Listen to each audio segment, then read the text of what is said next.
I put up here a scale of religiosity from 1 to 7, where 1 is, I know there is a God, and 7 is, I know there is no God, and we've got a scale of intermediate agnostic positions in between. 4 is exactly 50%. Number 4, agnostic, believes that the probability of God existing and not existing is exactly equal. Number 2 is, I don't exactly know there's a God, but I have a very high probability, I believe in a very high probability of there being a God. I'm a de facto theist. I can't know for certain, but I strongly believe in God and live my life on the assumption that he's there. A number 6, at the other end, is somebody who believes there's a very low probability of God existing, but still not quite 0. I'm a de facto atheist. I can't know for certain, but I think God is very improbable, and I live my life on the assumption that he isn't there. I'm a number 6. In his widely popular book, The God Delusion, Richard Dawkins discusses the scale. The great flaw is he doesn't begin by defining what God means.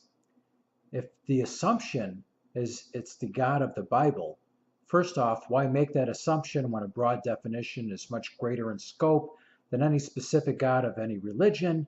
And if that is the assumption, is he really a 6 out of 7, meaning he thinks there's an 86% probability that this God doesn't exist, while giving 14% to the idea that it does? Later, he said he wasn't a 6 out of 7, he was a 6.9, but that would give a 1.5% percentage of probability. And once again, the question is why? How much would he give Isis and Osiris, the gods of ancient Egypt? How much would Zeus deserve? Or Shiva, a great god of Hinduism? Why would any specific god of any religion deserve anything? Now, if you made it a far broader concept of God, if you put in some kind of definition beyond any man-made religion, as in some kind of greater intelligence with some kind of connection to the universe, not a god or gods, not a woman god or a man god or a god that looks like humans or a god with the head of an elephant or a god with 3 heads, just some kind of greater intelligence with some kind of connection.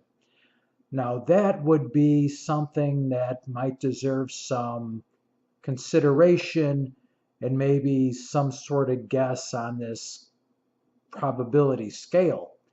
Because once a god is tied to specific religious text, it then gains specific attributes.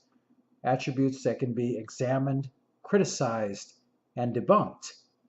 An all-powerful being that's defeated by iron chariots. A perfect being who realized he made a mistake in making humans. An all-knowing being that didn't know the things that fly came after the things that creep. Once there's specific attributes assigned to a god, then absolutely that god can be debunked. But if it is a far more vague definition, then you can say, well, it's still a vague God of the gaps, but that would meet more of the Bertrand Russell teapot analogy. The Dawkins scale is full of fluff, some arbitrary guess on something that isn't really clearly defined. But perhaps this can be used as a tool to get people to think about the relationship between what they believe and what they know. And ideally, your beliefs and what you know are as closely aligned as possible. The best method we found for finding truth is the Socratic method in conjunction with the scientific method. If your beliefs were put on trial, how well would they do? Are they made of paper or stone? Are they founded on rock or sand?